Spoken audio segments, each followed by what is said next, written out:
Hey everybody, we're back again doing the lessons of A Course in Miracles, and today we're doing lesson 188. The peace of God is shining in me now.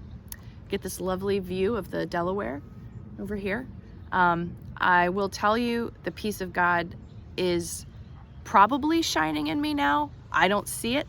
I had an argument with my partner first thing this morning, and I'm in a space in my life right now of volatility, and it's definitely the least comfortable that I've been in a very, very, very long time. But I also realize as a Course in Miracles student that I chose this whole experience. I carefully plotted out everything that's happening. So it's up to me to manage my emotions and come to terms with understanding of what's coming up for me, and the fish are jumping. Thank you for that confirmation. So yeah, if anybody else is kind of dealing with feelings like regret, you know, I was on a path of celibacy for 3 years before this relationship, and I had zero drama in my life. None. I never got into one argument. I didn't have anybody in the morning talking to me about things I don't want to talk about. Like, it just was, I thought, extremely blissful and peaceful. But, you know, maybe that was just a false sense of security. And maybe, you know, I need to reframe what my definition of happiness is and my definition of security is.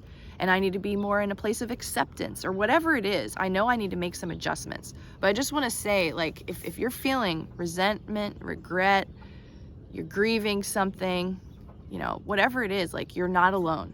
And I would love to have, like, several days in a row of feeling blissful and joyous and all of that. But it feels like, for whatever reason, I'm putting myself through this, like, crucible or something. I don't know. Anyway, all right, so let's go ahead with this. The peace of God is shining in me now. Why wait for heaven? Those who seek the light are merely covering their eyes. The light is in them now. I'll try to believe that, Jesus, thank you. Enlightenment is but a recognition, not a change at all. Light is not of the world, yet you who bear the light in you are alien here as well. Interesting. The light came with you from your native home and stayed with you because it is your own. It is the only thing you bring with you from Him who is your source. It shines in you because it lights your home and leads you back to where it came from, and you are at home. This light cannot be lost. Why wait to find it in the future or believe it has been lost already or was never there? It can so easily be looked upon that arguments which prove it is not there become ridiculous. Oh, this is, okay, I'm gonna read that again, because I had an argument this morning and I just feel like it's interesting. It can so easily be looked upon that arguments which prove the light is not there become ridiculous. I think that's what every argument that I've had with my partner is about, actually. Proving that the light is not there. Okay, who can deny the presence of what he beholds in him? It is not difficult to look within, for there all vision starts. There is no sight, be it of dreams or from a truer source, that is not but the shadow of the seen through inward vision. There perception starts and there it ends. It has no source but this. The peace of God is shining in you now, and from your heart extends around the world. It pauses to caress each living thing and leaves a blessing with it that remains forever and forever. What it gives must be eternal. It removes all thoughts of the ephemeral and valueless. It brings renewal to all tired hearts and lights all vision as it passes by. All of its gifts are given everyone, and everyone unites in giving thanks to who you give and you who have received. The shining in your mind reminds the world of what it has forgotten, and the world restores the memory to you as well. From you, salvation radiates with gifts beyond all measure, given and returned. To you, the giver of the gift, does God Himself give thanks. And in His blessing does the light in you shine brighter, adding to the gifts you have offered to the world. The peace of God can never be contained. Who recognizes it within himself must give it, and the means for giving it are in his understanding. He forgives because he recognized the truth in him. The peace of God is shining in you now, and in all living things. In quietness, it is acknowledged universally, for what your inward vision looks upon is your perception of the universe. Sit quietly and close your eyes. The light within you is sufficient. It alone has power to give the gift of sight to you. Exclude the outer world and let your thoughts fly to the peace within. I'm going to say that one again to myself. Exclude the outer world and let your thoughts fly to the peace within. They know the way. For honest thoughts, untainted by the dream of worldly things outside yourself, become the holy messengers of God himself. These thoughts you think with him. They recognize their home, and they point surely to their source, where God the Father and the Son are one. God's peace is shining on them, but they must remain with you as well, for they were born within your mind as yours was born in God's. They lead you back to peace, from where they came, but to remind you how you must return. They heed your Father's voice when you refuse to listen. Okay, gotcha. And they urge you gently to accept his word for what you are instead of fantasies and shadows. They remind you that you are the co-creator of all things that live. For as the peace of God is shining in you, it must shine on them. We practice coming nearer to the light in us today. We take our wandering thoughts and gently bring them back to where they fall in line with all the thoughts we share with God. We will not let them stray. We will let the light within our minds direct them to come home. We have betrayed them, ordering that they depart from us. But now we call them back and wash them clean of strange desires and disordered wishes. We restore to them the holiness of their inheritance. Thus are our minds restored with them, and we acknowledge that the peace of God still shines in us and from us to all living things that share our life.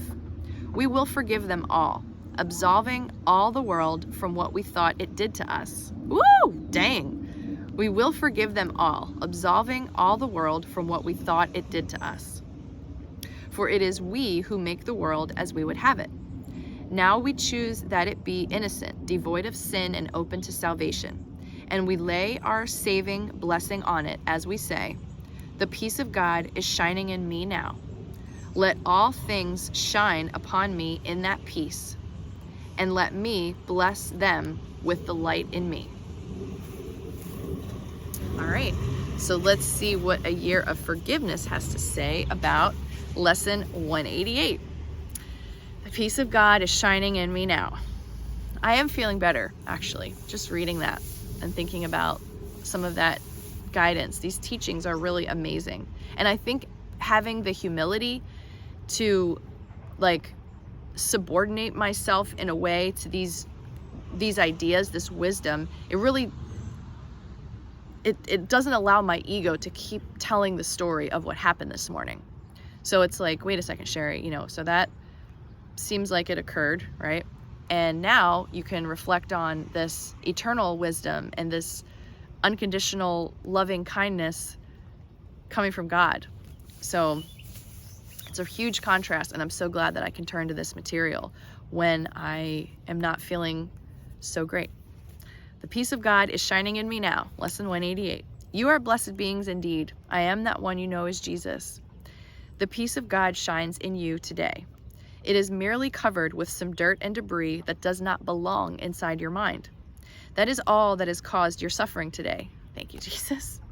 Little ideas and beliefs, and some big ideas and beliefs that terrorized you into fear.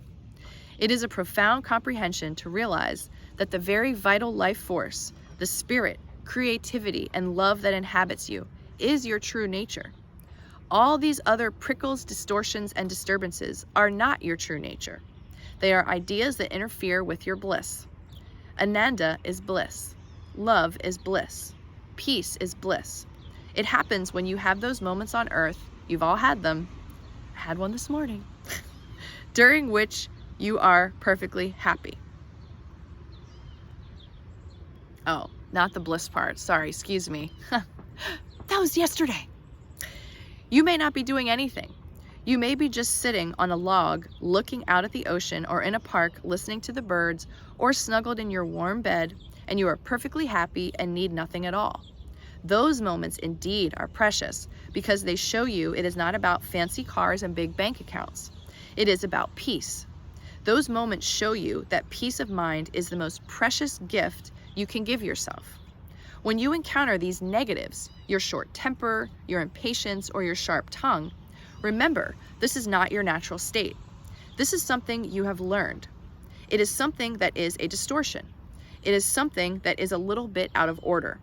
We want you to see it in that way. Instead of saying, I'm a terrible person because I didn't like that person. I'm a terrible person because I was short or flippant or sarcastic. Or whatever crime you accuse yourself of, do not see it as you. Say, there is one of those aspects clouding the clear mirror of my mind. There is one of those little distortions. It is not who I am, although it appears to be. It is an illusion. It comes out of my mouth, yes. The idea forms in my mind, but this is not the true me. The true me is kind, generous, loving, and creative, and believes in the truth of these teachings. When you doubt or lose your faith, you leap to the side of the ego's fence. On that side is despair, death, sickness, fear, worry, and loneliness. Leap back onto your side of the fence as soon as you feel yourself dip down, as soon as you feel yourself going down the dark rabbit hole. Do your best to prevent yourself from going down there by picking up A Course in Miracles, reading this book, or reading one of our dear one's other books, Tina's other books that are all amazing and wonderful, and everyone should read them today. Do your best to prevent yourself from going down that hole. So Jesus, I'm listening to you. Do my best to prevent myself from going down that hole. That's going to take a lot more savvy and skill on my part, because I think there's a part of me that wants the fight, that gets excited knowing it's coming.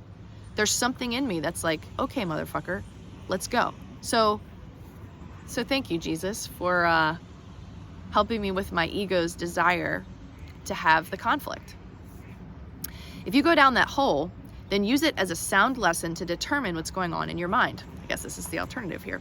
Too much momentum in your negative beliefs, thoughts, and ideas can take you down that rabbit hole on a regular basis. Each time you go, ask yourself, what was I thinking the second before I started to go down that rabbit hole? What unloving thought did I have about myself or someone else right before I went down that rabbit hole? You will see it as a choice. It may have been an unconscious or less than intelligent choice, but it was a choice, just like I said. You had an unloving thought. You believed that thought, and that thought took you into the ego's realm. The next time this happens, remain conscious and ask yourself, what did I do just before this happened? Doing this will help you sidestep the rabbit hole. Say, I don't need to go down there. I do not need to make this unloving decision. I do not need to attack myself or anyone else. I need to be free of these beliefs and ideas. The less frequently I choose them, the more free from them I become. I am that one you know as Jesus, and we will speak to you again tomorrow. Well, everybody, thank you so much for being my beautiful group of friends, my therapists, my fellow Course in Miracles students who are navigating some tough times. Yeah, it does feel like there is a part of me that wants that conflict, even though it feels terrible. I guess it's just like any other addiction, you know, like none of that stuff is good for you, but there's a part of you that really desires it. I used to love drinking wine, and it would make me feel amazing.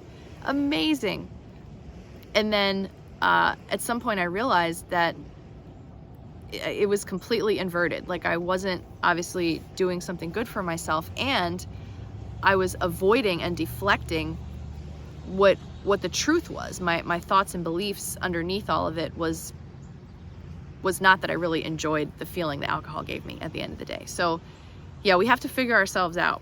The peace of God is shining in me now. I do feel better, and I think the rest of the day is going to be good. So I hope you have a good one, and lots of love to all of you. I'll see you tomorrow.